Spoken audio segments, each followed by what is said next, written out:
can regain body fat really quickly, but you can't regain lean body mass very quickly. So I'm not sure that is a rationale for saying that should be the goal for everyone. As soon as the subjects have regained their original body weight, we see that there is actually no metabolic damage.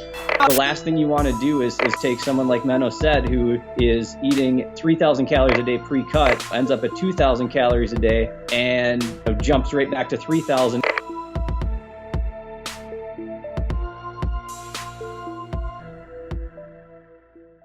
All right, everyone.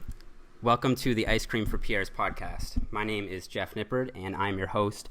And joining me this week, I've got an all-star lineup of guests with me, and I'm going to get to introducing them in just a minute. But first, I just want to get into what it is that we're trying to accomplish here with this episode.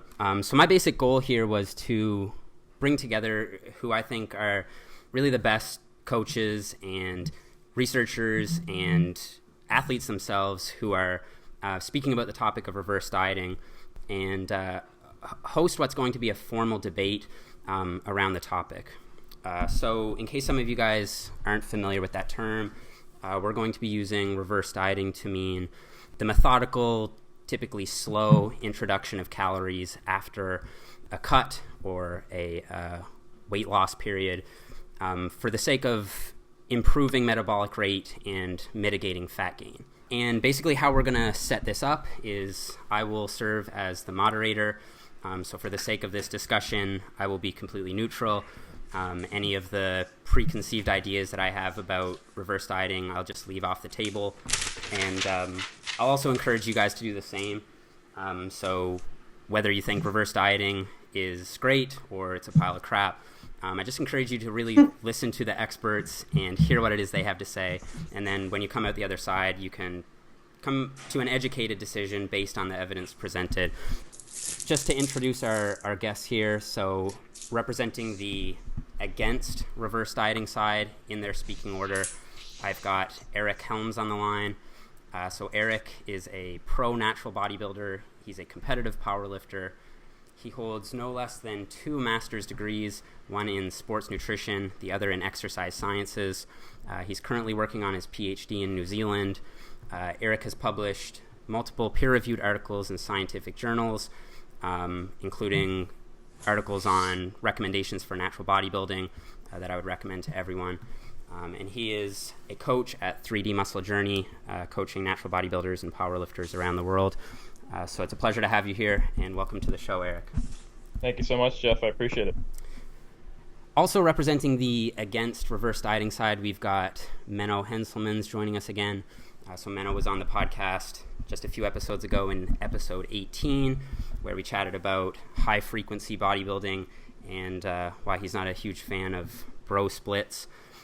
So for some of you guys who might not be familiar with Menno, he's an online physique coach, fitness model. He's a scientific author with multiple published articles in scientific journals. He's the director at Bayesian Bodybuilding. He's got a master's degree with distinction from the University of Warwick. And Menno, it's great to have you back, man. My pleasure. So representing the for reverse dieting side, we have Dr. Layne Norton with us today. So Layne is a pro natural bodybuilder. He's a world record holding powerlifter.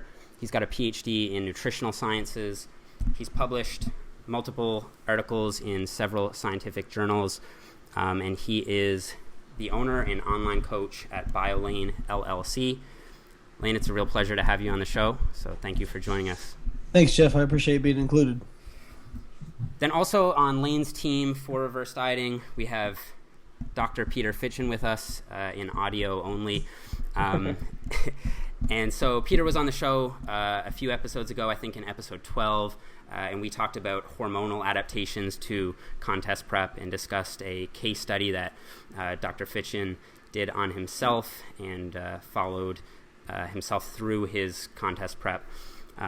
So Peter is himself a pro natural bodybuilder. He's got a PhD in nutritional sciences that was earned or defended between these recordings. So congrats, Peter. And he's also published, multiple scientific articles in peer-reviewed journals, and he's the founder and an online coach at Fit Body Physique LLC. So welcome back, Peter. Thanks for having me back. All right, guys, so we're going to get on with it. So how this debate is going to be structured is we will allow all of our guests to speak once. So there will be 2 opening statements, one from Eric and one from Layne. And then we will have a round of rebuttals. So then Menno will speak, and then Peter will speak. And then after that, we're just going to have an organized discussion where the debaters can ask questions of one another, and I will do my best to moderate that and make sure that it stays organized. So without further preamble from me, Eric Helms, you can take it away. Sweet. Well, thank you so much for allowing me to start. First, I just want to start with kind of saying that probably the most important thing that I hope everyone gets out of this is that you can have disagreements in a respectful way that actually improve everyone's knowledge and understanding of something.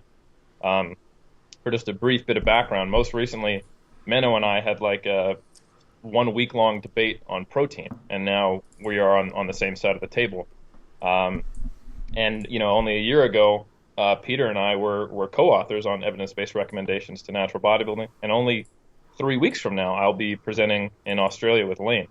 So I hope everyone understands from that we don't necessarily have to be at each other's throats when there's disagreements, and that this can be something very productive. So anyway, I'm of the opinion that the primary goal post-show is to recover as fast as possible, psychologically and physiologically, and that some of the models of reverse dieting are focused too much on trying to prevent fat gain, when in fact, the fastest way to recover metabolic rate and TDEE, total energy expenditure, is to put fat back on. The only reason for a physique competitor, let's say a male physique competitor or bodybuilding competitor, to have striated glutes is if they're going to be on stage. And the quickest way to get in a state where they are healthy again, mentally and physically, is to get out of that state. So I think some of the problems, quote unquote, with reverse dieting really come down to how it is applied and what it is meant to mean. And for every person who says reverse dieting, there's probably another definition of what reverse dieting is. So before I start talking about this, I just want to apologize if I strawman the other team based on what I'm discussing, because it may be that there are more similarities rather than differences in the approaches that we think are optimal. But I will talk about the one that I think is problematic. The approach where you stay in a calorie deficit for a prolonged period, say 3, 4, 5, 6, 7 weeks or even months post-show, before getting into a surplus, in the hopes of adding food while staying lean, is basically just prolonging the diet. And I think this approach not only creates further complications mentally and leads people down the pathway towards struggling with eating disorders, but also subverts the off-season. And it's longer before you get to a point where you're hormonally in a place to make gains, have enough body fat to actually train as hard as they could, and it's just they're not in a position to make progress. And the claim that building metabolic capacity, where people who have taken an off season or two to slowly, very, very slowly build up calories, allows them to diet on higher calories, I think is often coming from people who spent multiple seasons basically in a perma-dieting state. Like we talk about perma-bulking, but a lot of the people who I have seen who have had quote-unquote success with this slow, drawn-out reverse diet come from a background where they were competing every single year and doing so in a very harsh state. So yes, it is better to be in this kind of slow, extended, very conservative, slow build to a surplus, but that doesn't mean it's the optimal way to approach it. It just means it's better than being in this constantly metabolically suppressed state, if you will. What would be optimal would be to get yourself out of a deficit immediately and purposely gain fat to the point until you're probably at the low end of your settling point. And from that point on, start the more slow, methodical approach to increasing calories to reach a target rate of weight gain that is appropriate for putting on muscle gain. Doing so prevents a lot of health issues. In women, specifically, the loss of the menstrual cycle is a common thing, and in some categories, say bodybuilding, it's more common than not to have it go away. And the hormonal adaptations that occur that result in amenorrhea can have long-term consequences for health, such as bone density. And on the physical side of it, on the psychological side of it, we also know that eating disorders are not simply just a state of mind, but they are a biological consequence of dieting to extremely low levels. We know from the Minnesota semi-starvation study that many of the symptoms that we associate with anorexia were induced by dieting. So a lot of the problems that come from dieting and the psychological stresses that a competitor incurs are due to having to diet down. And being in a prolonged state of dieting is not an ideal way to get out of that. I think we have to approach a recovery diet looking at people as people rather than purely as bodybuilders. And even if you were to go back 2 years ago or a year and a half ago, 3DMJ ourselves, we used what would probably be considered an overly conservative reverse dieting approach. And we ended up stopping because we had about a 10% success rate. It's so common for people to say that the period after a show, the reverse diet, is harder than the diet itself. And we accept this at face value, but I actually think there's something wrong with that. That really should give us pause. It should make us think, is this the best way to do it? Is the sacrifice of having only 1 out of 10 people actually be able to follow the quote-unquote plan worth the potential benefit of maybe being leaner or having a faster metabolic rate or being able to diet on higher food? And then we actually have to question whether that's true. Because now that we have a few years of not using the reverse diet compared to having used the reverse diet, even in the people who were successful, our anecdotal experience has been that they don't get to diet on higher food the next season. They don't necessarily start leaner. Really, the only goal should be to prevent binging, to prevent fat overshoot, and to allow a person to have a productive off-season. And while a reverse diet can get you there, it does so with a lot of stress. And in most cases, we've found that following a rigid reverse diet prompts almost what you could describe as bulimia. Not necessarily actually throwing up, but I try to follow a strict reverse diet, I blow it, okay, so then I'm going to come back down on the reverse diet, and it's this self-created cycle of not being able to follow this rigid diet because there's not the same goal of getting on stage. So that's the practical side of it. From a pure physiological, evidence-based side of it, we know that while there is a large downregulation in total energy expenditure over the course of a diet, the vast majority of that quote-unquote metabolic adaptation is actually neat. It's the reduction in non-exercise activity.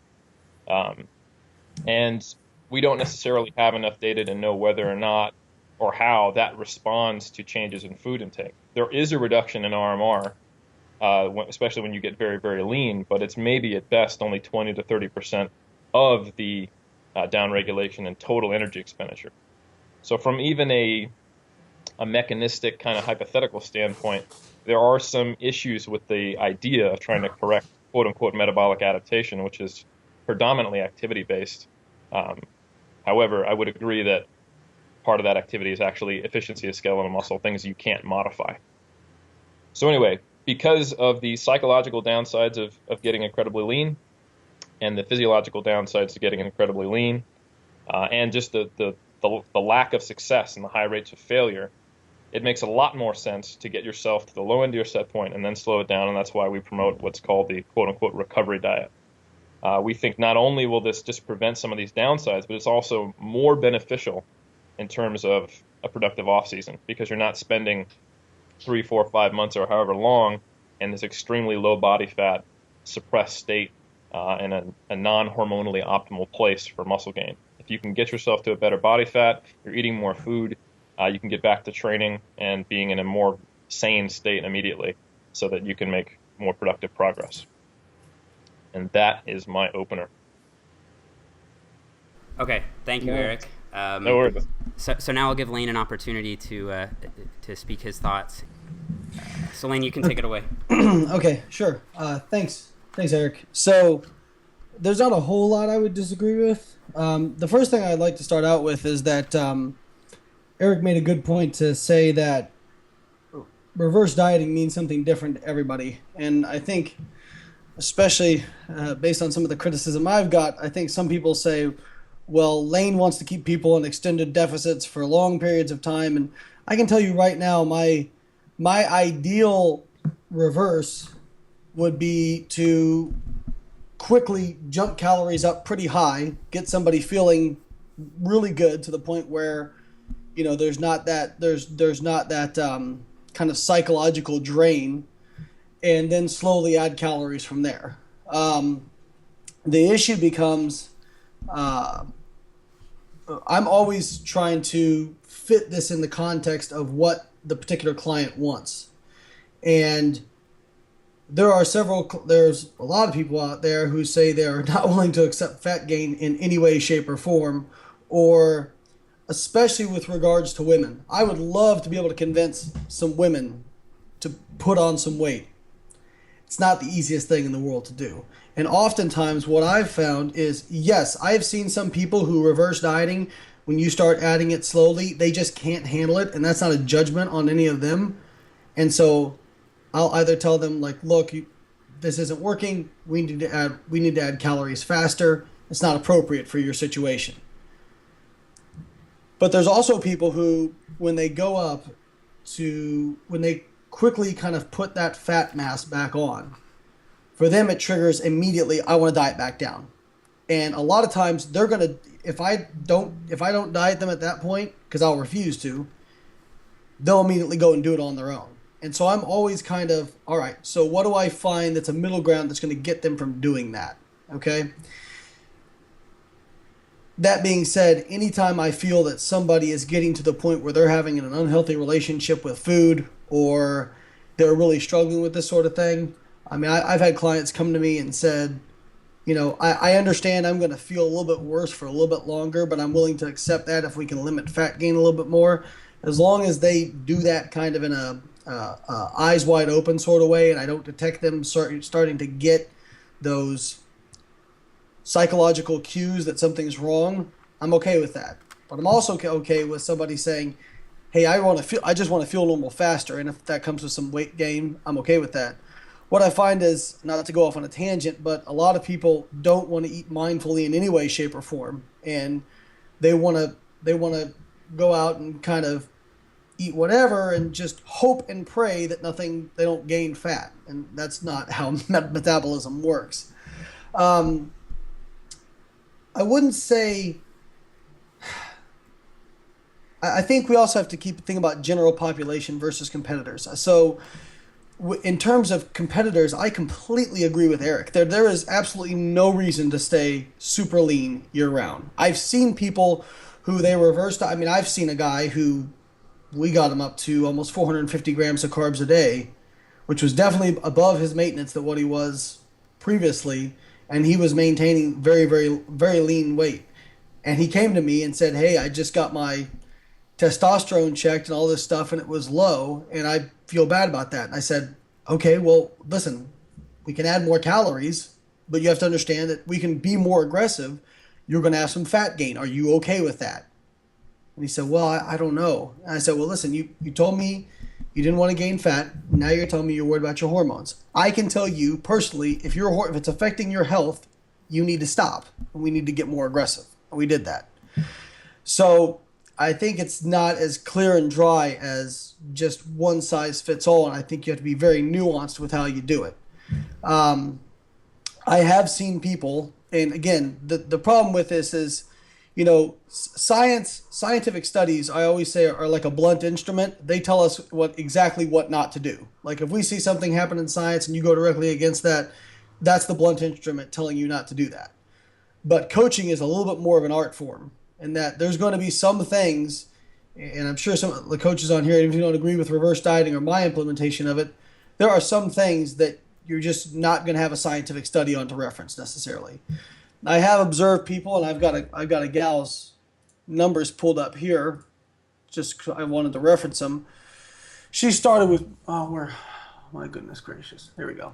I can never find it when you need it, right? Okay, so she started with me and this is, again, there's always the issue that somebody may not be reporting correctly. And that's a totally legitimate criticism. But this is pretty robust. She started with me at 121 pounds at 101 grams of carbs and 66 grams of carbs, 101 grams of protein, 41 grams of fat. Obviously, that's not something you want to be on for long term. And she claims she was maintaining. Probably was she having some binges here and there? That's my guess is yes. Over the course of time, we got her up to 30 and a half pounds at her. Now, she got there at around 165 grams of carbs, 57 grams of fat. She stayed there up till 315 grams of carbs and 81 grams of fat. So she did not gain any more weight during that last time period. Again, to Jeff's point, get somebody up to a certain point and then slowly raise calories. I agree that's the best way to go about it. She has now dieted down to 108 pounds. Again, keeping in mind she started at 121. She's now down to 108 pounds at 130 grams of carbs, 45 grams of fat. Now, I wouldn't say that that's a super high level of food intake, but I would also say that is significantly more than she was gaining on when we started. When we started, she was gaining pretty steadily, even up to 100 grams of carbs a day and 40 grams of fat. So, again, if you want to argue that that's all somebody underreporting and all that sort of stuff, you can do that. But I've seen this with some other people that there does seem to be. Now, I'll agree with Eric. Some people, you can get their food up to a certain point in the off season. They'll be able to maintain their weight on higher food, but then you go to cut down and you have to get back down to the exact same level. Okay. And typically I find that in people who were very, very, very restricted for a long time before that. If you look at, and I can't remember the name of the paper, but there was actually a research paper showing that, really strict restriction for 5 to 8 weeks produced adaptations in metabolism and even gene expression that lasted up to a year later. So it seems like the body has kind of, just like we have muscle memory, the body has some kind of memory when it comes to fat loss and weight regain. The one other thing I want to point out, and again, this was in rats, so, however much weight you want to give to that, but I don't see how it's a study we could have done in humans. There was a study done where they dieted animals down they lost a seventh of their body weight, and then they basically ad libitum fed them. And what they found was they regained past their original body fat level, and they went and looked at their fat cell number. And when they started, they had a certain amount of fat cells. When they regained, they actually added about 50% fat cells, 50% more, from a rapid regain of weight. And they did not stop gaining until their individual fat cells were again the same size as what they were before they started dieting.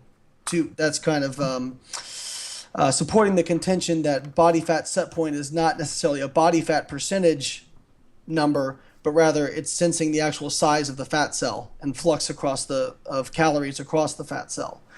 So my concern would be raising calories too fast post-restriction from a simple perspective of there's a possibility that we could actually create a higher body fat set point, especially when you start getting into weight cycling. And that's, again, why my last point I want to make, we always like to get this idea that metabolism is a math equation, and it is. It is a math equation. It is absolutely calories in versus calories out.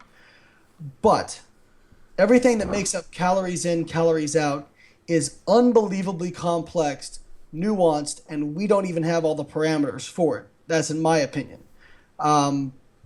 Because you can see there was a weight cycling experiment in animals by Brownell, and they fed animals the exact same total calories over the course of time.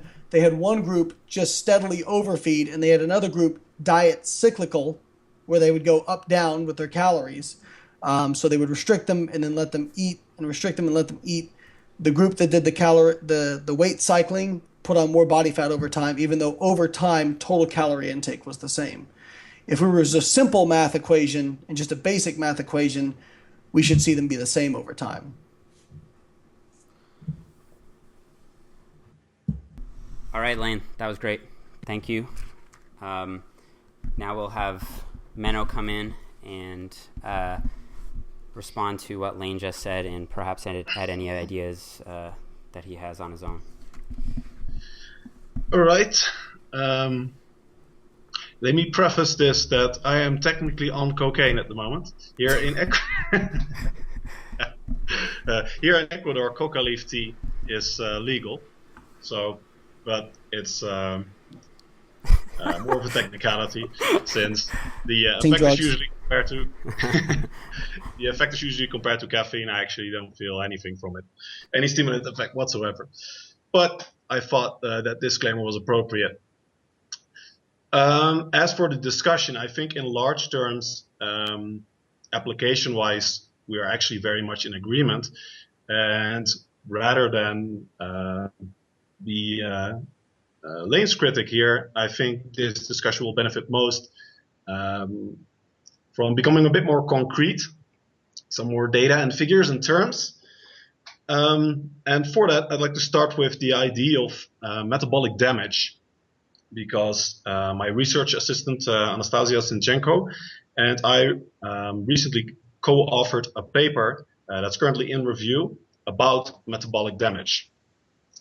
And to touch on a few terms that have been used in the debate, metabolic damage, as defined in the literature that we reviewed at least, is basically the idea that after underfeeding for a prolonged period of time, you induce negative metabolic adaptations that persist after weight regain or after refeeding. So basically, if you're at a certain body composition at time point X, 2015 or something, and you go in a deficit for a whole year, you enter contest shape, and then you revert back to your original body composition over time.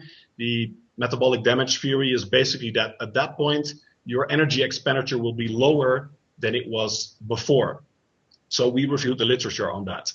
And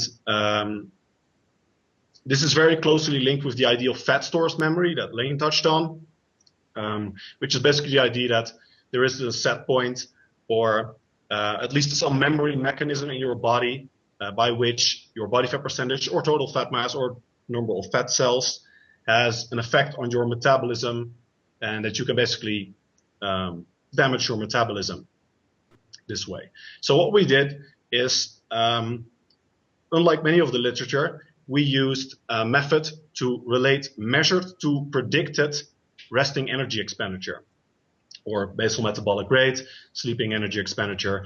Those terms are usually used interchangeably in the literature, or they are not, but the methodology is actually the same, so they should be used interchangeably.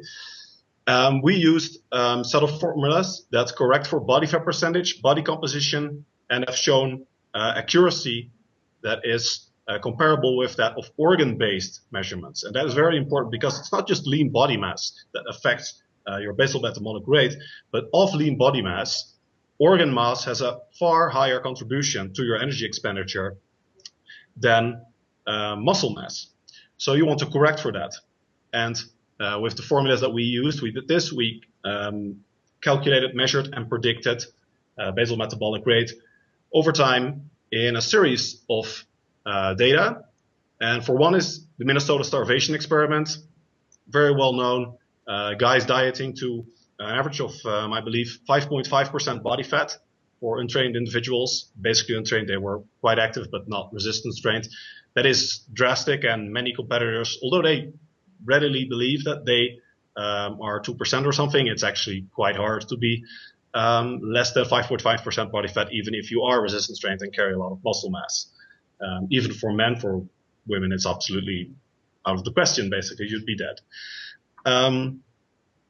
And basically what we did is, when you use the correct methods, you can actually see that in the Minnesota starvation experiment, as soon as the subjects had regained their original body weight, we see that there is actually no metabolic damage. So their basal metabolic rate was exactly as you would predict. The change in the ratio of measured to predicted was actually not different. And this is a new finding, because other research, especially Alfred Dulu, has argued that it's fat mass that determines these things, and that's why the fat stores memory model comes from. We show that if you use the right equations, you correct for body fat percentage, which indirectly serves as a proxy for organ mass. We see that once you have returned to your original body composition, or when you correct for your body composition, your metabolic rate is actually the same after even prolonged chronic, not just dieting, but outright starvation as before. And these results have been replicated. We reanalyzed the data of the biosphere experiment, same thing. Several more studies of chronic and overfeeding cycles, same thing. We also looked at data of malnourished individuals, and this is perhaps the most striking point of our data set. We looked at the literature on anorexia nervosa patients, and we find that even in that case, when body composition has returned from, just outright malnourishment, self-starvation, really clinical situations, there is actually no evidence of metabolic damage. In fact, this is probably something genetic, but we found a trend for the opposite, that anorexia nervosa patients, once they had recovered their original body composition, their basal metabolic rate tended to be higher than before the drastic fat loss. We also looked at the two papers, which are the only literature we have basically on bodybuilders in contest prep. And using the same method, we find that once you correct for body composition, there is actually no metabolic damage. So this is really important for the idea of reverse dieting, because we have to look at why does your metabolism increase after I got time, yeah, okay. So why does your metabolism increase after the weight loss period? And we can look at these factors mechanistically and then predict how fast we should increase caloric intake. Most of, or at least a very large part of the change in your energy expenditure is simply due to your basal metabolic rate, which is very strongly tied to your body composition, and in particular your lean body mass, because fat mass in itself has a very marginal effect on energy expenditure compared to lean body mass, especially compared to organ mass. So body composition is pretty fixed. If you increase it faster, your metabolism will increase faster. If you increase it slowly, your metabolism will increase more slowly. Second factor is the thermic effect of food, which is basically the energy, or you can view it as the energy your body expends while processing food energy. So if your thermic effect of food is 10%, you eat 100 calories, your body burns 10 calories in harvesting the energy from that food. This is directly and acutely proportional to your energy intake. So if you increase energy intake by 1,000 calories or 2,000 calories, it doesn't matter your thermic effect of food, the percentage is generally the same. So this is acute, and we have no control over this other than setting caloric intake. It won't affect your metabolism otherwise or in a chronic or permanent fashion. It's a purely acute effect.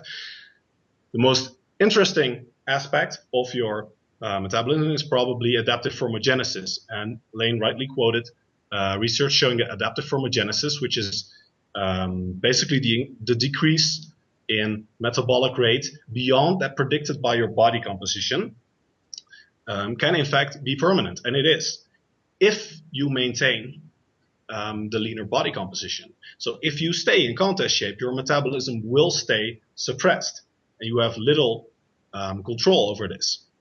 Now, we also, in our paper, we reviewed the literature on the effect of energy intake on adaptive thermogenesis and basal metabolic rate.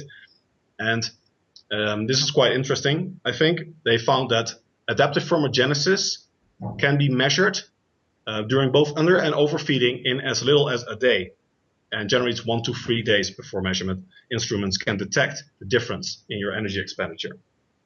And even for the more prolonged adaptations like thyroid hormone, which is mostly linked to body composition, or sympathetic nervous activity, which regulates needs, your non-exercise activity thermogenesis that we talked about before. These things at most take 8 to 14 days to recover. And the more acute changes are believed to be due to changes in insulin secretion, heart rate, creatinine clearance, negative fluid balance, and water clearance rates.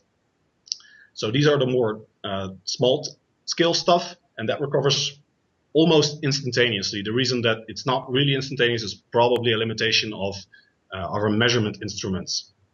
And the longer adaptations, again, are in at most 2 weeks, they clear. So after you return to your maintenance energy intake, even if your body composition doesn't change, you have reverted these negative metabolic adaptations. And then you are back to the point where your energy expenditure is almost directly mathematically computable if you take into account your current body composition and the thermic effect of food, the factors that regulate energy expenditure, your metabolism. So basically, mechanistically speaking, we can say that after a diet, what you should not do, and why I think reverse dieting has a lot of merit, is revert back to your original maintenance intake. So say someone starts a diet at 3,000 calories maintenance intake, typical 80 kilogram male bodybuilder, ends up at 2,000 calories. What some people do, and where I think the reverse dieting shines, is that they think that is still their maintenance intake. It is not, because you have lost probably lean body mass, but certainly body weight. Your energy intake is lower, so the thermic effect of food is lower. You can, by looking at these mechanistic factors, you can predict that your energy expenditure will be lower than before in a highly predictable fashion. So once you're at that point, what you should not do is go back to 3,000 calories and think that's my maintenance intake, so that's where I go. What you should do is you can go straight back to maintenance, or I generally have people go basically straight into a surplus, but with a conservative estimate that often ends up being maintenance for 1 week or at most 2 weeks before I increase caloric intake further. You should take into account that you get them to the level that you want them to be, which is usually a mild surplus or maintenance, taking into account the changes in their body composition. And then, which is probably quite similar to what Layne Norton said, usually in practice that means you start with a more drastic increase in caloric intake after contest prep, and after that it builds more slowly. All right. Okay. I think that covers, I'm out of time, and I covered what I wanted to cover. Okay, that was great. Thank you, Menno. So now we'll let Peter do some talking. All right. Thanks, Jeff. I think I'm on, I guess I'm on the same page with, I think, most of us. I think it sounds like we're in agreement on a lot of the big things. I think one big thing to keep in mind, at least in my opinion, is context of when you're reversing. Someone who's coming out of stage lean, you don't want to reverse them slowly, because as we've discussed, there really isn't a point of keeping someone that lean. All it's doing is derailing the amount of time. It's just going to extend the amount of time needed to get them feeling normal again and be able to make progress. But someone who's, not dieting to stage levels of lean, who maybe it's just a general pop person who diets to non-stage lean, isn't feeling the detrimental effects, doesn't necessarily want to gain a whole lot of fat back, I'm all right with pushing them a little bit slower. But again, for the purpose of this talk, this argument or debate, I think we're focusing on stage lean. And so, I think that initially you do need to bump, calories up to get the person feeling normal, a decent bump in food reduction and cardio to get, to get them closer to maintenance, and then work food up at a rate that, kind of balances them feeling normal with not letting body weight gain go out of control. Because, as everyone so far has discussed, the last thing you want to do is take someone like Menno said, who is eating, 3,000 calories a day pre-cut, ends up at 2,000 calories a day, and, jumps right back to 3,000 or even more. One thing that's very common is just the uncontrolled binge that turns into just eating whatever you want for a while, and the body fat overshooting that's been talked about so far. And that's what you want to avoid. And so, I'm on board with most things everyone else has said, and the rate at which I reverse someone kind of after that initial bump is going to be dependent upon a few things. One's going to be how far, where can they sit comfortably? Where do they feel normal? How much muscle mass do they, or how much weight and muscle do they want to try to add in the off season? How long is their off season? How much room weight wise do we have to work with before they might be getting too heavy and need to cut again? And just psychologically, can they handle, mentally gaining? And I still try to push them as fast as they'll allow me to push. But some people mentally, it's hard for them to stay on track after reversing. And so it's a matter of just let's reverse faster, let's gain weight back quicker, let's get you feeling normal, and then let's slow this down to a more reasonable rate. Others tend to, psychologically not be able to handle that as much, and so it's let's bump you closer to maintenance and increase more slowly, and assuming that they're able to be compliant, and you're not seeing, kind of like Layne said, is assuming they're able to be compliant and you're not seeing a lot of the psychological issues associated with that, I'm okay with that. But if it starts affecting their health or their mental, physical health, we got to increase faster. And ultimately my goal for someone is to get them feeling normal, but still control how much they gain in the process so that you have room to actually sit in a surplus for a while, and a very slight surplus maybe, and make progress. The last thing I want to see out of someone is for them to binge their way back up to their pre-cut weight, and then, where do you go from there?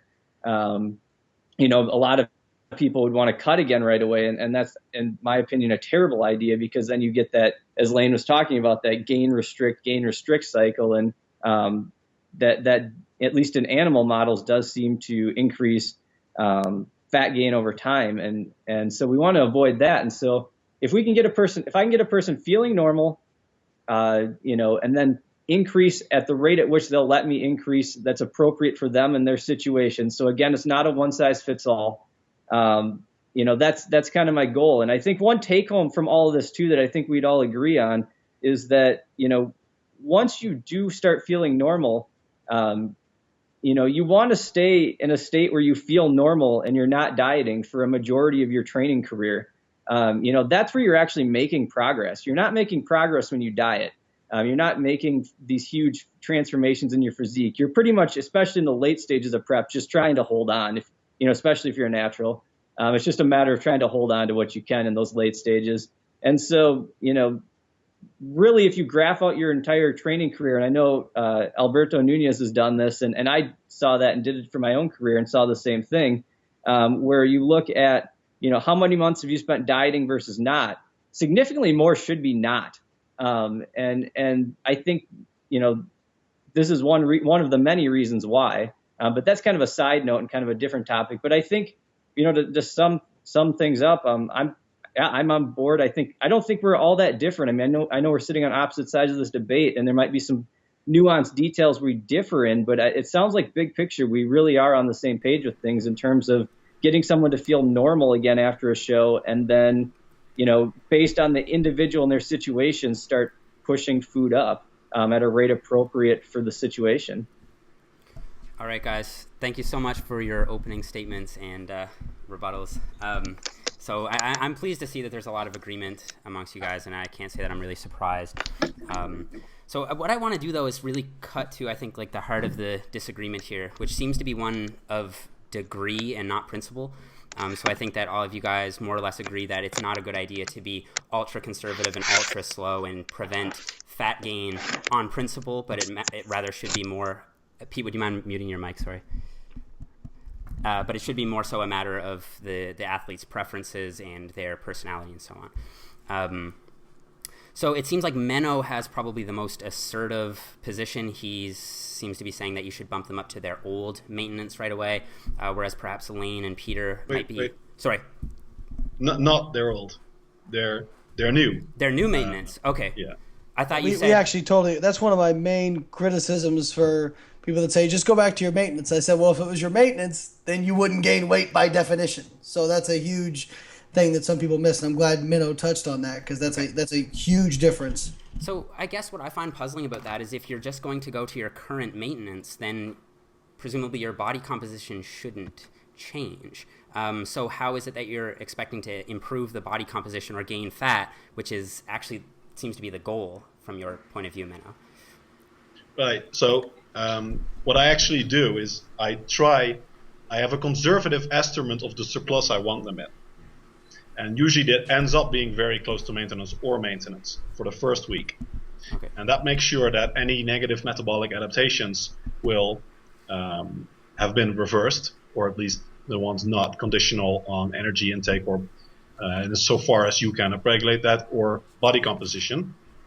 And then basically the next week I start increasing, and they'll be in a surplus and they'll be gaining weight. or at least usually they will be. So yes, I think definitely the goal is to get them in a surplus and gaining weight quite rapidly within a 2-week time frame, to be precise. And I think a good question for Layne that I have, and I think will clear up a lot of the confusion, is I'm getting the impression that a lot of people associate your name, Layne, with reverse dieting, and they basically take the meaning of reverse dieting as literal. So basically that means that a 6-month contest prep means a 6-month reverse dieting phase before you're, bulking again, or however you want to call it. So is that what you define as reverse dieting? Is that your method, Layne? Reverse dieting, is very, very general in my terms. Like I said, it just depends on the person and what their goals are, what they want to do. I think that, if you're willing to tolerate more body fat gain, then you can go back to feeling normal faster and get your metabolic rate up faster. The question is always, on this hand, will the trade-off for how much body fat I gain be worth what I get metabolically? And if the answer is yes, then it totally makes sense. If the answer is no, which is where like I said, the data on weight cycling and what I've seen with some people who the way they tend to do is binge, immediately restrict again, binge, immediately restrict again. I think that's about the worst way you can go about it. So part of reverse dieting that I started, actually, I don't even think I'm not even the first person to use that term. I actually think Berto was the first person I saw use it. As far as metabolic damage, I sincerely regret using that term. That was this popular term that was put out by, I think, a guy named Scott Abel. And because it was the popular term, I used it and then suffered the wrath of various people.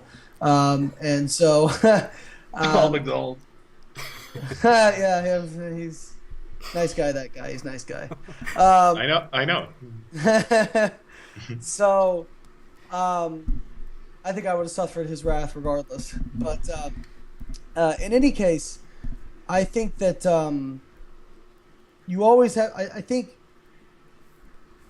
So the weight cycling is something that concerns me. And one of the reasons that I started having people do this reverse diet was just to get them consistent and try to get them doing something that they could try to have a good way for them to think about adding calories.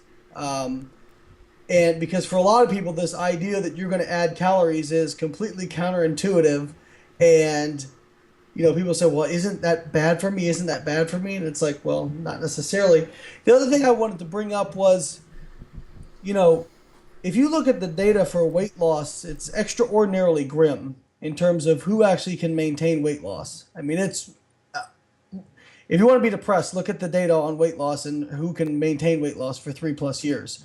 So I also think about this not just in terms of competitors. I actually think about this more for, okay, what do we do with obese people, right? So somebody who needs to lose 100 pounds, something like that.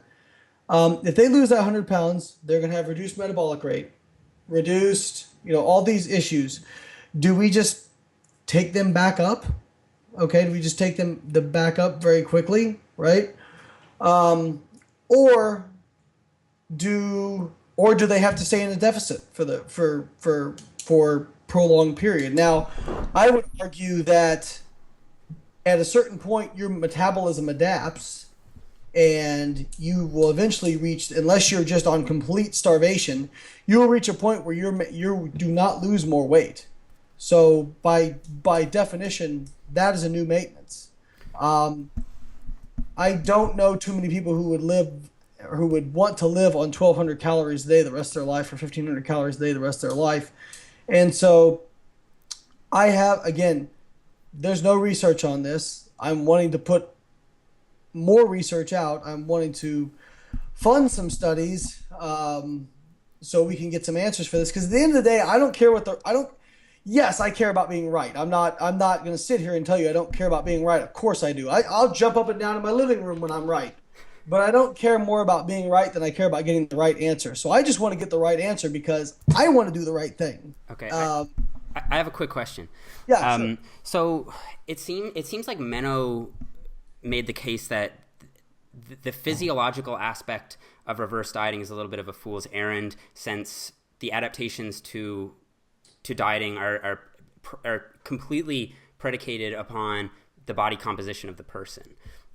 So, Menno, when you say body composition, are you referring to restoring lean body mass, or are you referring to going back to the actual body fat percentage that they were before the diet started? What I actually was going to ask was, do you think that this is a psychological conversation, and is there any physiological reason to actually slowly increase calories? Does that make a difference in the absence of changes in body composition, is my question. So there's I can only tell you what I've observed. I have had, and this hasn't been the case for everyone by any means, but I have had clients who have gotten their calories up to an amount of calories that could not be explained by the amount of lean body mass they added. I mean, Katie Rutherford would be one person that I worked with that would be a great example of that, to where she got up, to where her maintenance changed so drastically. And yes, she probably put on 3-4 pounds of lean body mass, but it simply wouldn't explain what we were observing. Now, is she an outlier, or is that something we can look at? I don't know. Menno, what do you think? I don't know. So the question is, what my explanation would be for someone that gained an amount of extra energy expenditure. Because I didn't. Sorry to jump in. Okay. You didn't get a chance to answer. Were you talking about lean body mass restoration or restoring of the actual body fat percentage before they started dieting? Both. So you need to take both into account. That's the one thing that our reanalysis of all the data sets makes it new, is that you need to take both into account. So and that serves as a proxy for organ mass as well. But lean body mass is most important. And we actually run a lot of analysis just using lean body mass, and you get pretty close with just lean body mass. But as for your question, no, I've seen the same. I mean, I have numerous clients where you increase, where we're able to increase energy intake beyond the level that they were on before, or that they would just get ridiculously fat on. Usually that is indeed the case of prolonged lean bulk or reverse diet, however you want to call it. However, I think that is almost always explainable by increases in muscle mass. And yes, just the increase in muscle mass won't lead to a high predicted increase in metabolic rate, but we know that there is very high inter-individual variability. In fact, the highest factor of inter-individual variability in human metabolic rate is how adaptive someone's metabolism is. So the adaptive thermogenesis component itself and thermic effect of food, all this stuff, if you get a sample of 50 people and you bump up their energy intake by 2,000 calories, all of them, some people will just get ridiculously fat. Others will, basically their metabolism will increase all the way up to that level, and that will almost be their maintenance. So that's something you should definitely take into account. So yes, I believe that is very much possible. Can I jump back in, and I'll promise 30 seconds. Great point, and I think that I have seen people who have, for lack of a better term, I call them adaptive metabolisms. Typically, so I can almost predict, not always, some people who reverse up really well drop down really well too, but I can see somebody who's really struggling to come down, that they're kind of sticking really frequently. A lot of times they'll do really well with slow calorie increases because they'll kind of adapt very well in the opposite direction too. Their bodies seem to almost want to resist change in either direction. And I usually find I have to be a little bit more aggressive with calorie changes, that I can't just do small adjustments like I usually do. I have to get a little bit more aggressive. So that would support what you're saying, Menno.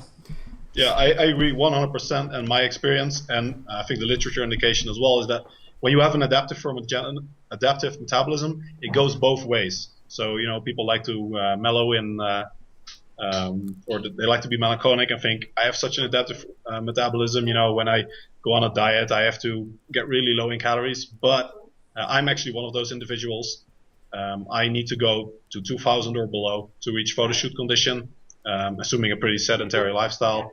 And I can bulk, or at least I could bulk on well over 4,000 calories. So the difference in body composition is not great for me anymore at all between bulking and being in photo shoot conditions. So that's a 2,000 calorie gap. And that's just because my metabolism is so adaptive. And I think that's the case for most people, that they, you can't be screwed both ways, basically. That's the bright side. So Eric, I have a question for you. Yep. So you mentioned in your opening statement about having someone return to their low end set point. Can you describe what it is you mean by that, and how it is you go about keeping someone at their low end, and is the goal to keep them then at their low end until their next prep? Or what are your thoughts on that? Good question, because that's actually not what I meant. Okay. And I probably should have said, if I didn't, settling point, because as we've kind of discussed with regards to set point, whether that actually exists, what the actual mechanics of it, I think in pragmatic terms, really what we're talking about is what point when their body fat increases and also their lean body mass recovers, are they no longer food focused, hormonally suppressed, and in basically a poor place to start a lean bulk or off season, whatever you want to call it. So the goal of getting to that low end of the settling point is just basically saying, hey, here's a target for us to get to start the off season, rather than saying we're going to slowly increase calories and stay as lean as possible while increasing food. I think, while you mentioned that a lot of our disagreements are probably in degrees rather than principle, I do agree with what people think the principle of reverse dieting is, which is to add as much food as possible while staying as lean as possible. And I think that, unfortunately, caters to people's neuroses, and for people who are very uncomfortable gaining fat post-show and who have body image struggles, that becomes an excuse to maintain a behavior which is unhealthy. So I think why I'm relatively outspoken in the way I say the goal is to gain fat is to really try to turn that on its head so people understand that, right, I shouldn't be in contest shape unless I'm on stage. So anyway, to answer your question directly, I like to see people getting up to, say, 5% over their stage weight within 2 to 4 weeks. So if you competed at 180 pounds or 82 kilos or something like that, you're up 4 kilos or I'm probably doing math wrong here. Yeah, you're up 4 kilos or close to 10 pounds within a month post-show at least. And more, and it's not necessarily bad.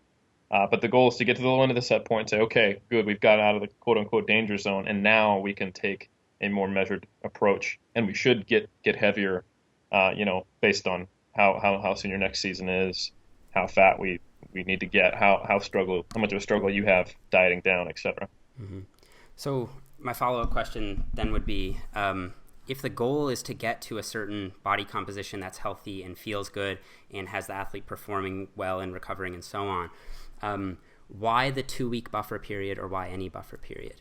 Why not give the athlete an ad libitum control on their diet, let them eat what they want, let the body fat come on, and then once they get to that point, which you're calling, say, the low end set point or somewhere in the middle of their settling point or what have you, then really encourage them to say, you got the binging out of your system, let's now control for caloric intake and move on from there. Layne, I see you shaking your head.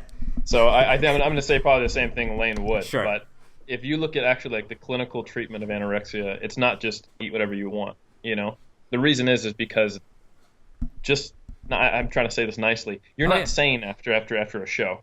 You don't have hunger signals that are functioning, and there is a lag for those to return to normal. And some of the times, even when the physiological markers return to normal, your behavioral changes haven't returned to normal, if they were even normal in the first place. Because remember, you're someone who decided to get on stage in a Speedo and cover yourself in tanner and shave yourself. We're not normal people. Yeah, exactly. Sacrifice to win, right? So, nonetheless, the point being that you can and will overshoot some people if you approach it as a coach with that attitude. Some people will do just fine with that. They'll get it out of their system in a week. They'll be 15 pounds over stage weight, and then they'll get back to normal. To give you a personal example, in 2007, my reverse diet plan was a list of restaurants. That was it, right? And I was up 48 pounds in 2 months before I started to feel unhungry and normal again. So I had to spend the next 48 pounds in 2 months. Yeah, I went from 178 pounds on stage to 226 2 months later. And that was a free eating plan that eventually very quickly became, oh my God, I'm gaining way too fast. I need to pull back. And then I couldn't pull back behaviorally.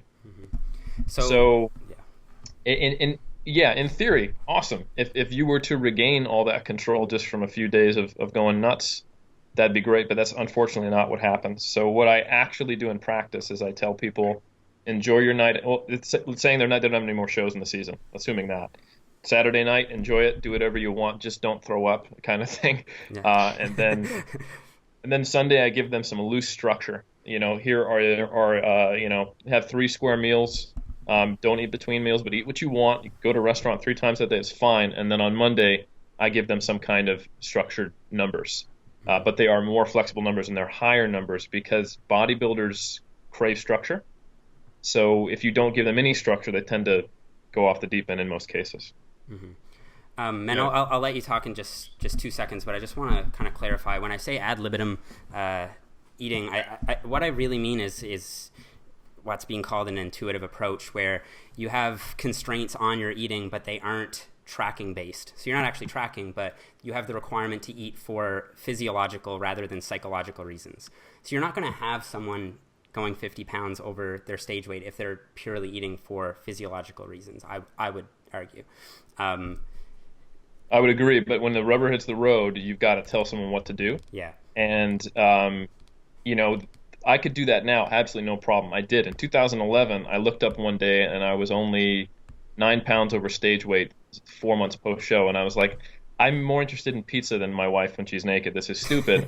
I'm going to get fatter. I had the control. I had the experience because I've been competing for, 5 years to have a quote-unquote intuitive approach. But what I think we forget, because all of us are experienced competitors, is that, and it's easy to remember when you have clients, is that the stages of neuroticism that you had, is that a word? Neuroses, whatever. To get to a place where you could intuitively eat was predicated on you doing things wrong for a long time. So you can't lose the perspective and tell your clients, hey, don't worry about it. Be like me and just have some constraints and eat as you feel post-show, because if it's their first season, they're going to lose their shit. Yeah. I'm in agreement. Menno, go ahead. Yeah, what I'd like to add is to both Layne and Eric is that one of the most overrated concepts, I think, in nutrition is this hippie idea that you should intuitively eat or listen to your body and your emotions. I mean, the whole reason we have an obesity epidemic is because people listen to their emotions. That's why they're fat. And basically what we are doing, and the whole essence of the method I created, Bayesian bodybuilding, is predicated on the belief that with rational thought, we can overcome our emotional limitations and learn to control our physiology in a way that is superior to that how our emotions will intuitively let us. Mm-hmm. So again, the idea with intuitive eating is not to fall to the whims of your emotions, but rather to not do that, right? I mean, in the way that I'm describing it, right? But I obviously would agree, and I feel like I'm not moderating anymore. But listen to the right signals, that kind of stuff. Yeah, Eric, go ahead. Yeah, I agree with Menno, and I think it a great example. Like I said before, bodybuilders are not normal. We are very different than the rest of society, where we're losing the quote-unquote fitness middle class, where if you just live your life, you will be obese. And the people who are not obese are the ones who are actively doing things through rational thought to try to reduce energy intake or increase energy expenditure. However, the end result should be to try to adopt new behaviors so that you can auto-regulate your life and maintain like a healthy place. I think sometimes we get to if it fits your macros or some version of that, and we think that's the end goal. I do think long term for a bodybuilder in the off season, you should get to a point where you do just intuitively eat, and that results in the things that you used to track and create a lot of regimen to get to. But to get there, it does require a purposeful behavior adjustment and time period of doing that. So, and it's the same approach regardless of whether you're obese or a bodybuilder. Just it looks a lot different. Sure, a bodybuilder, there might be points in a diet where you're trying to hit within plus or minus 5 or 10 grams on all 3 macronutrients, but a it might be as simple as for an obese person just going, I'm going to adopt these new behaviors. I'm going to start understanding that there are calories in foods and that I have to budget my energy intake like I do my bank account. And then eventually that becomes automatic. But I totally agree with Menno that intuitive eating is predicated on a behavior change in the first place. So yeah. Layne, you seem like you're dying to speak. Yeah, but I think Peter wants to say something. Yeah. I won't let him go because he's been Sure. quiet for a while. I just gave up the microphone. That has never happened before, Dr. Fitschen. You should be very, Thanks. very honored. Thank you, Layne. Yeah, so I guess my thought along the same lines is, I don't know if you guys take a similar approach, but I generally try to loosen up what someone is doing in terms of tracking as their off season goes also. So what I mean by that is, maybe as we're reversing, we still have macros for them to hit. Because again, you give someone, I mean, I'm 4 weeks out from a show. You tell me to eat whatever I want right now, and it's not going to go well. And so, so I have them track macros initially, but as they start feeling more normal, as we start getting to this point where they're in a better spot psychologically, maybe we switch to like a wider macro range, or maybe we just change to like a calorie range with like a protein minimum and a fiber minimum. Or maybe for some people, like Eric was saying, we get to a point where it's more intuitive. But I don't know about you guys, but I find some people just really can't handle the intuitive side. You still have to have some sort of structure for them. It doesn't seem, I don't know, maybe it's just that they haven't tracked for long enough, or psychologically they're not in a good spot, but it really does seem like some people need at least some sort of structure. But I still try to loosen up what that structure is in the off season, because when it comes time to diet again, you want to be ready to diet. Like when you're prepping for a show, it's what, a 4, 6, 8 month, commitment, depending on where your body fat is when you're starting and how fast you're losing and where you have to get down to. And the last thing you want is to just be like, I don't want to do this at the start. Like, you want to be in a spot mentally when you start a prep that you're willing to diet. And I can tell you right after a show, you're not, but giving yourself an off season, maybe having a looser tracking method, if you can handle it, can allow you to get to that point so that you can have a longer, more sustained career. Mm-hmm. Yeah, that's great. That's really well said, Peter.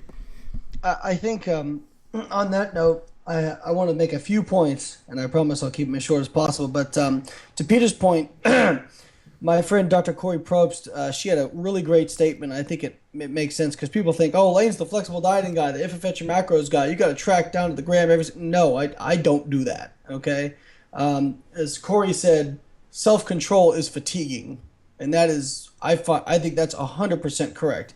If you're always trying to be neurotically tracking everything down to the gram, I mean, you're gonna have the same effect as basically eating clean binging. I mean, it's gonna be the same thing. It's just you're changing your neurosis of where it is. So typically, what I do post diet, and I've told people, is kind of similar to what Eric does. I say that night, listen, go out, eat till you feel physically full, and then stop. And we all know that you do know the difference between physical fullness and, that there's a difference between being physically full or hunger and the actual being compelled to eat. There's a difference. And as far as intuitive eating goes, people think I'm not a fan of intuitive eating. I actually think intuitive eating is great if you can do it. But I talked with Dr. Megan Klabunde on our podcast, and basically what she said is anybody who's had an eating disorder, there's evidence that they probably never get back to a point where they can intuitive eat. That it's just their signals are so disrupted and how their brain is wired that it's just not going to, they're always going to need some kind of structure to keep them from falling back into those kind of areas of extreme, because it's either going to be extreme overeating or extreme undereating depending on how things are going. 2 more points I want to make is going back to the actual topic, reverse dieting. The first one is a lot of people will say, on that note, they'll say, well, Layne, if you're saying add, like, let's say you're being conservative and adding 10 grams of carbs and 2 grams of fat in a week, how can you actually add that to your diet? Like, how can you add that? Like, 2 grams of fat is nothing. And the point to be considered is that, yes, within food labels, there's a bigger error than what you're getting from adding 2 grams of fat to your diet. So you have to look, I call these macro clouds, just like electron clouds. You can never predict exactly where an electron is going to be because of quantum theory. But we have an idea of where it is based on a cloud and probability. Eric, I know you love this. So yes, I just brought in quantum theory into reverse dieting. But let's say if we add those 2 grams and we do it over 20 weeks, now we have made a substantial difference, right? So what you're looking for is to slowly move that kind of cloud of macros up, okay? So some days I tell people if you're within 5 grams of every single one of the macros, that is 100% compliance, because there is no such thing as hitting things down to the macro just because of how much error is inherent in food labels. So, but we have to understand that, even when you're perfect, you're not perfect. And so just being kind of in general in that area is important. And then the one last thing I'll put in that, you mentioned, Jeff, well, why not just have somebody regain weight really, really quickly? I think the first thing to that is you can regain body fat really quickly, but you can't regain lean body mass very quickly. And Deleuze showed that the hyperphagic response and kind of a lot of these adaptations that take place don't return back to normal until your lean body mass is back to normal. So I would say regain body fat at a pace that matches your regain, so that when they meet, they're meeting together, as opposed to your body fat getting up real quick and then your lean body mass taking much more time to get back up. And then also again, this has only been shown in rats, but it has kind of matched what I've observed in some people who really weight cycle a lot, in that they tend to be able to maintain weight on less calories, and that they now sit at a higher body fat level. That their body's more comfortable at that higher body fat level after they've gone through weight cycling. And so that's a concern for me. I want to be able to keep people at whatever their set point is, to not have that change, because nobody's set point is 400 pounds, right? Like nobody's set point is 40% body fat. Something changes, whether it be physiologically or psychologically, or I think probably both, to bring them there. And so what I want to avoid is just a rapid regain. And we don't know, again, one study in rats, I just really like the study because I thought it was very, very cool. It's by McLean, by the way, if anybody wants to look it up. But my concern is I don't want somebody to gain body fat so fast that possibly causes that increase in fat cell differentiation and possibly changes their set point, because that would be a major problem. Yeah. Okay, so Layne, first I just want to say that I'm going to link that podcast episode in the show notes because it sounds really fascinating to hear an expert speak on eating disorders and intuitive eating. So for our listeners, I will link that there. And then just to, I guess, clarify what I'm trying to say here, and because we're limited on time, maybe we can have a longer discussion later or something. But I think that if we're ending up in a place where you have a certain body fat set point, it seems irrelevant to me from the position of someone who doesn't really care from a psychological perspective if there's a period of time where they look a little bit fluffier, if they're then going to end up in a place where they have gained muscle, because we're all trying to get to the same place where you have someone at a reasonable body fat percentage and they're also making progress in terms of adding lean body mass. So for me, from a psychological perspective, I feel as though if we can allow that fat gain to come on a little bit more quickly, even though the LBM might be behind a little bit, then that would allow them to psychologically recover and then also be able to just train harder and add more lean body mass. So 6 months down the road, we're in exactly the same place, given that it's someone who is comfortable with allowing that fat to come on more quickly from the beginning. And to Eric's earlier points, someone who probably has experience and isn't going to be likely to overshoot coming out of the diet. So you can respond, but the important thing to realize is that we all see things through different prisms, and we all have different perspectives. And your perspective, everybody's own perspective, always makes sense to them, right? And so you might look at somebody and say, "Why the hell would you go slow? Like, just get back to that." But for some people, putting on body fat quickly is a trigger for them to want to diet back down immediately. Yeah. And when I get that person and they start to get in that weight cycling sort of thing, that is, for me, the worst outcome that can happen. So, if you were my client, Jeff, and you said, "Hey, I do not care about being a little bit fluffier," sweet, do your thing, man. Like, that's exactly what I would say. And as long as you're getting to a point where you feel good, at the end of the day, I mean, I'm going to sound very Menno, I'm going to sound very hippie-ish, but I just care if my clients are happy. If you're happy at 20% body fat, then by God, be 20% body fat. I don't give a shit.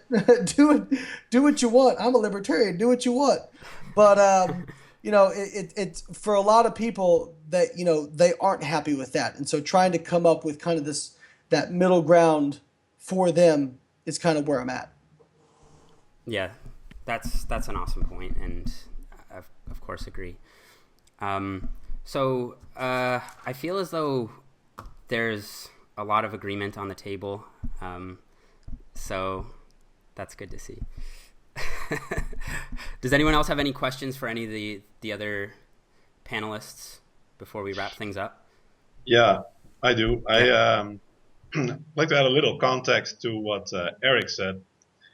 Eric, when you said you were more interested in pizza than sex, what kind of pizza were you talking about? Good question. Any pizza, bro. Any pizza. And Menno's seen my wife, so that should tell you how bad it can get, I'm saying she's attractive, so I hope that was clear.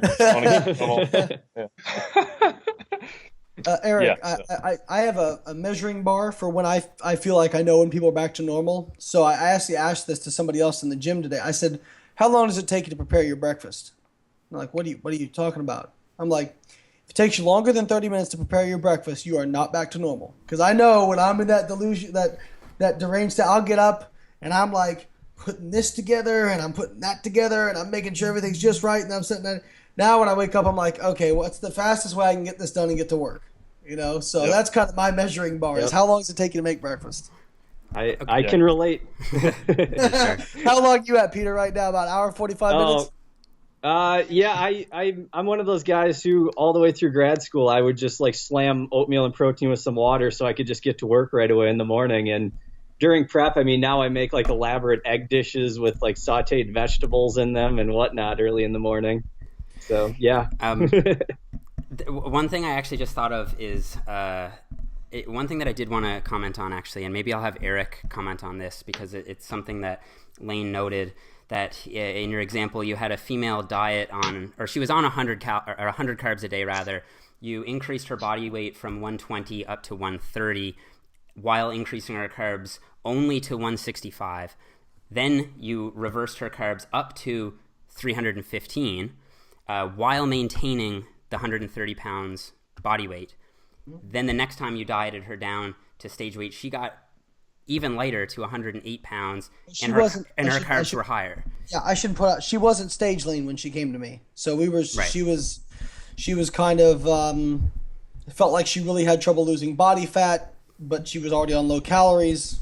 What do we do? So that's kind of where we went with. So my question would be, is there value in increasing calories in this way in a controlled and methodical manner in the off season while maintaining a low end set point or what have you?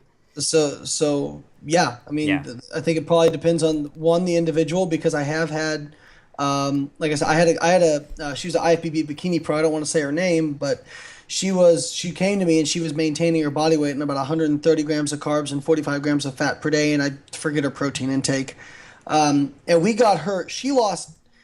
This is going to sound crazy, but I'm not kidding you. She lost 10 pounds going up to, slowly, I think we ended up at 350 grams of carbs a day and 80 grams of fat. That's one of the biggest outliers I've ever seen. So, Eric, can you maybe... Go ahead. Hang on, but we started dieting her down, and this was somebody who's very restricted before. We're talking about under 1,000 calories a day, over 4 hours of activity, like all the terrible coaching horror stories you hear. We started her dieting her down. She did not lose a single pound going down to under 100 grams of carbs a day. It was the craziest thing I've ever seen. Eric? So yeah. What's the specific question? Do I think there's value in trying to add calories at a low end set point? Yeah. Yeah. Well, first I wanted to say that I think we've probably all seen some crazy outliers like that, and I've had people the same way where they lose weight while you add food or all these things. And it goes back to my opening statement of sometimes we're inheriting some very, very bad cases, where people have come from a background where they are, quote unquote, very suppressed when they come to you. So a lot of the times you're just getting damaged, Eric? Maybe even that. No. Yeah. as Lyle now stabs me in the back. No, just kidding, Lyle. Love you, buddy. But Don't wait, it'll anyway, happen. yeah. Or just wait, it'll happen. Hi, But Lyle.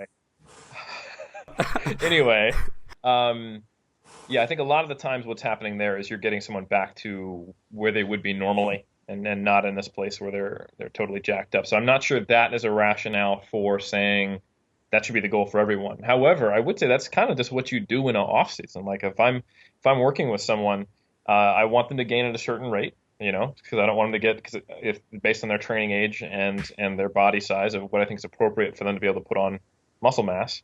And anytime I can get away with adding 5-10 grams of carbs or fat, I do it because then it's more food. I think the real question is how persistent are the increases in calories that we can get in the off season in terms of, does that translate into what you can then diet them down on during contest prep? And I've experienced the same thing that some other people are saying, is that some people, it does seem to translate into higher calories and prep. But for others, like myself, I'm exactly the same thing that Menno described. Like I can eat over 3,000. Well, okay, I'm 32 now, but back in my old off seasons when I was in my 20s, I could be up around 4,000 calories and slowly gaining weight. But then, Layne might remember in 2009, I was doing like 5 hit intervals, 7 list sessions, and my average calorie intake on my low days was like 1,800 to get half a pound of weight loss per week after we'd been stalled for 3 months at 190 pounds. So I'm one of those people who it doesn't seem to stay. Can I ask Menno a quick question?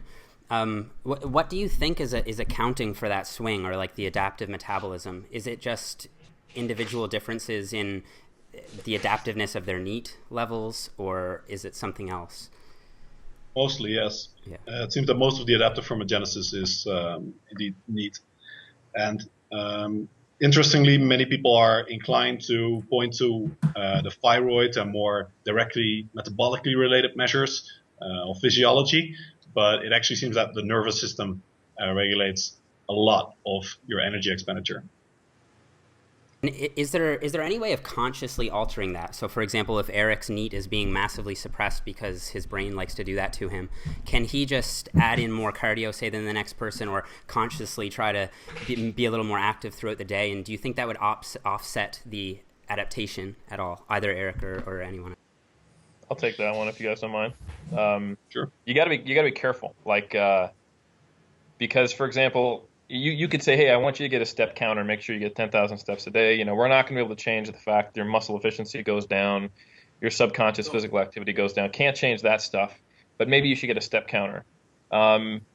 Some people will run with that until it becomes an unhealthy behavior, where it's just one more thing, where their entire life now, because they're already living meal to meal, right? It's already like, okay, every 4 hours I've got to hit my macros. Now it's 24/7. Now it's, am I being active? So they're sitting watching TV going, wait, I should be fidgeting.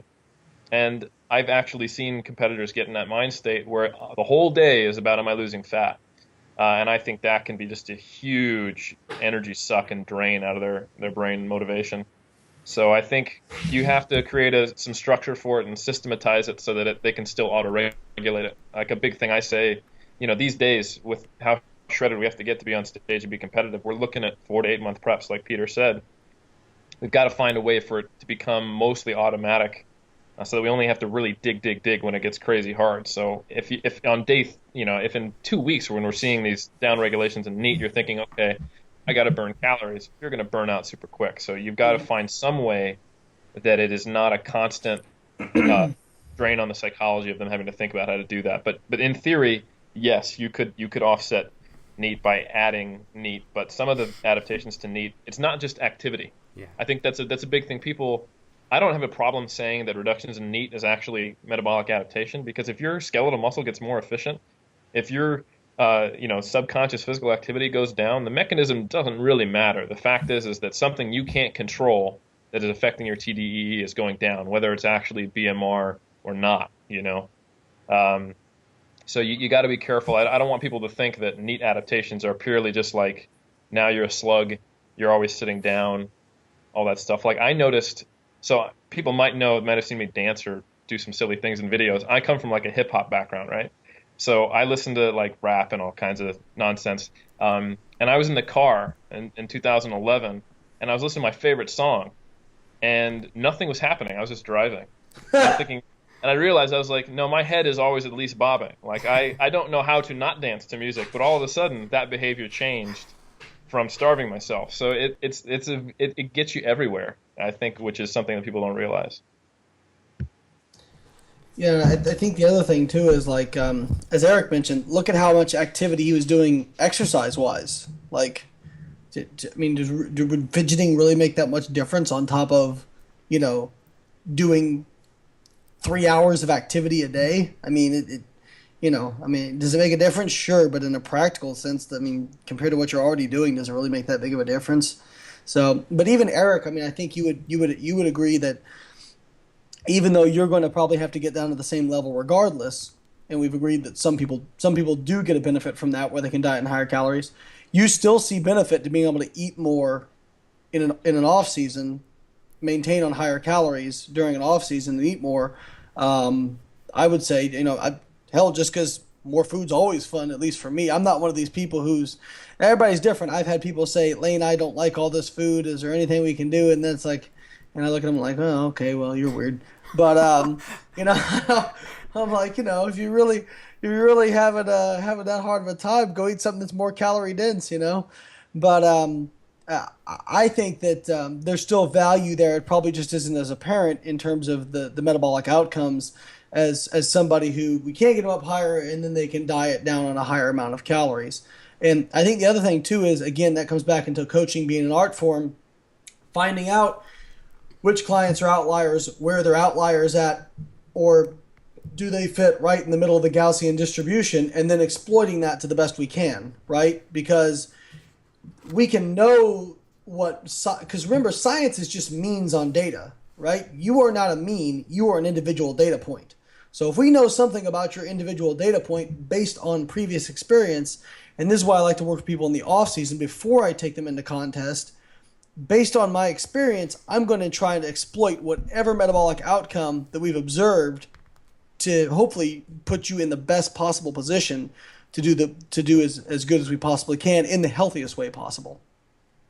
Yeah, I would agree with that. And I would say, though, that it's worth a shot, right? So let's say you upregulate and eat as much as you can in the off season, and maybe it will, maybe it won't have an impact on what you can diet on, but it's at least worth a shot, right? Like, why not?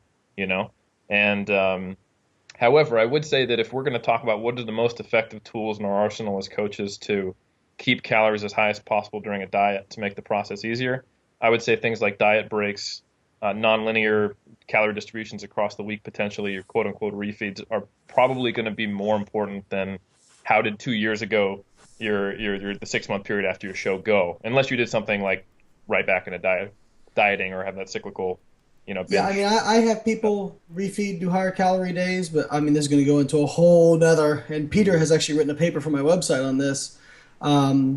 But I've been pretty underwhelmed on the metabolic effects of refeeding. I mean, it just seems like, yes, you get a bump in metabolism, but it just goes right back down as soon as your calories come back down.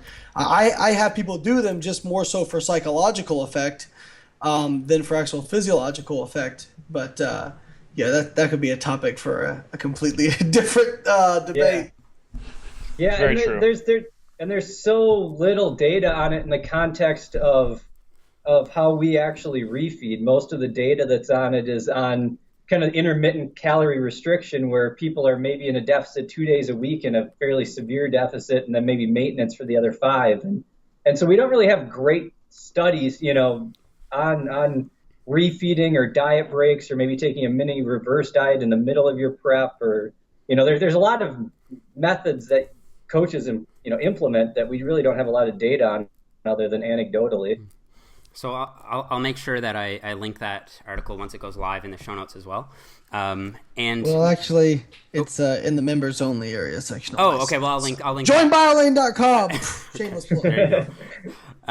Menno, I noticed that you mentioned something about a 1 to 2 day time frame in your opening statement. Would you like to just comment on that briefly about the effects of refeeding? Right. Okay. In the interest of time, Yeah. I will instead defer you to the interview I did with Sigma Nutrition Radio. It's on my website, and it's the first question: what are my thoughts on refeeding? And I can say I largely agree with Layne Norton. Okay, awesome. All right, guys, so I'm going to wrap it up here. I just want to thank all of you gentlemen so much for your time and for coming on the show. It was a real pleasure getting to listen to and chat with some of you guys. So instead of plugging all your social media here, I will just note, or rather annotate all of your guys' social medias and websites and so on in the show notes, so listeners can find you guys there.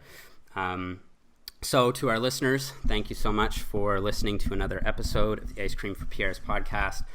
I hope that you learned something, and we will see you in the next episode.